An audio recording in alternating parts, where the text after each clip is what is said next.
रसायन नमासि जानकी वल्लभ विजयते। श्री रामचरितमानस प्रथम सोपान बालकांड दोहा नंबर 29। एहि विद्य निज गुण दोष कही सबहि बहुर सुरनाय। बरुनऊ रघुबर बिसद जसु सुन कल कल सुनसाय। इस प्रकार अपने गुण दोषों को कहकर और सबको फिर से नवाकर मैं श्री रघुनाथ जी का निर्मल यश वर्णन करता हूँ, जिसके सुनने से कलयुग के पाप नष्ट हो जाते हैं। जाग बलिक जो कथा सुहाई भरद्वाज मुन बरहि सुनाई। कहियो सोई संवाद बखानी सुनहु सकल सज्जन सुकमानी। मुनि याज्ञवल्क्य जी ने जो सुहावनी कथा मुनि श्रेष्ठ भरद्वाज जी को सुनाई थी, उसी संवाद को मैं बखान कहूँगा। सब सज्जन सुख का अनुभव करते हुए उसे सुने। शंभु कीन यह चरित सुहावा बहुर कृपा कर उमहि सुनावा। सोई शिव का बबु सुने दीना राम भगत कारी चीना। शिव जी ने पहले इस सुहावने चरित्र को रचा, फिर कृपा करके पार्वती जी को सुनाया। वही चरित्र शिव जी ने काकभूषुंड जी को सुनाया। राम भक्त और अधिकारी पहचान कर दिया है। तेई सन जाग बलिक पुण्य पावा तिन पुण्य भरद्वाज प्रति गावा। ते सोता भक्ता समशीला समदर्शी जानहि हर लीला। उन काकभूषुंड जी से फिर याज्ञवल्क्य जी ने पाया और उन्होंने फिर उसे भरद्वाज जी को गाकर सुनाया। वे दोनों वक्ता और श्रोता याज्ञवल्क्य और भरद्वाज समान शील वाले और समदर्शी हैं और श्री हरि की लीला को जानते हैं। जानहि तीन काल निज ज्ञाना कर तलकत आमलक समाना। और जे हरि बकत सुजाना कहीं सुनहि समुझहि विधि नाना।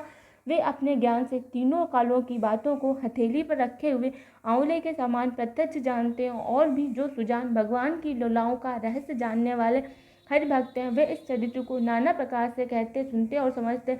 मैं पुण्य निज गुण सन सुनी कथा सो सुकर खेत।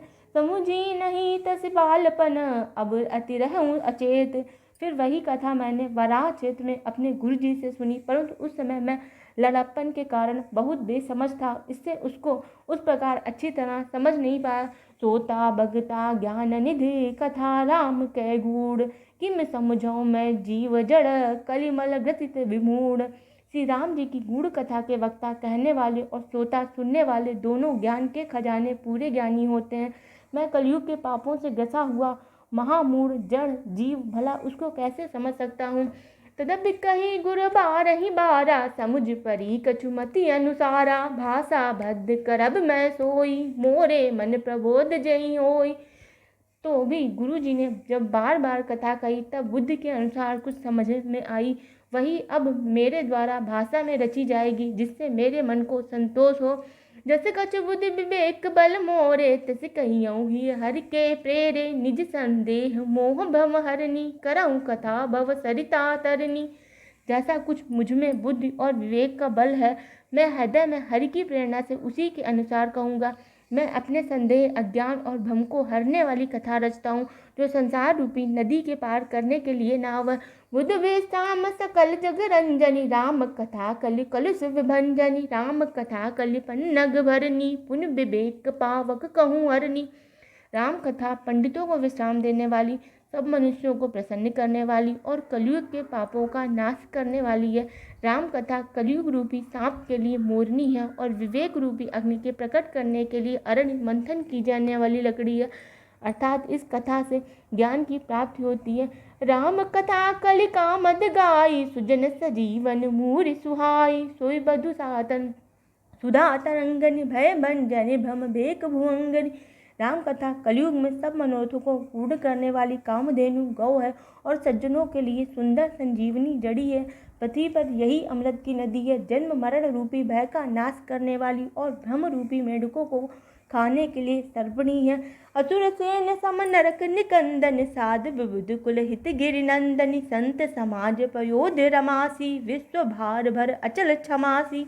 यह राम कथा असुरों की सेना के समान नरकों का नाश करने वाली और साधु रूप देवताओं के कुल का हित करने वाली पार्वती दुर्गा है।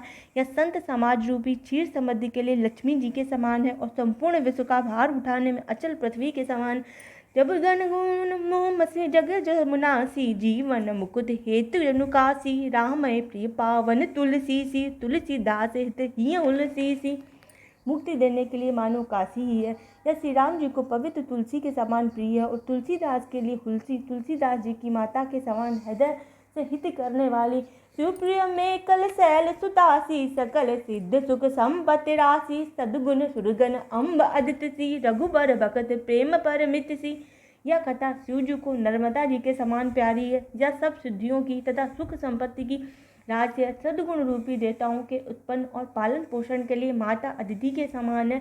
श्री रघुनाथ जी की भक्ति और प्रेम की परम सीमा सी है। राम कथा मंदाकिनी चित्तकुट चितचार तुलसी सुबग स्नेह बन सी रघुवीर विहार। तुलसीदास जी कहते हैं कि राम कथा मंदाकिनी नदी है, सुंदर निर्मल चित्त चित्रकूट है और सुंदर स्नेह ही वन है जिसमें श्री सीताराम जी विहार करते हैं।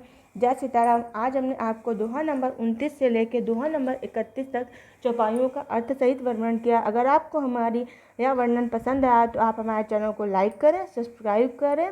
जय सीताराम।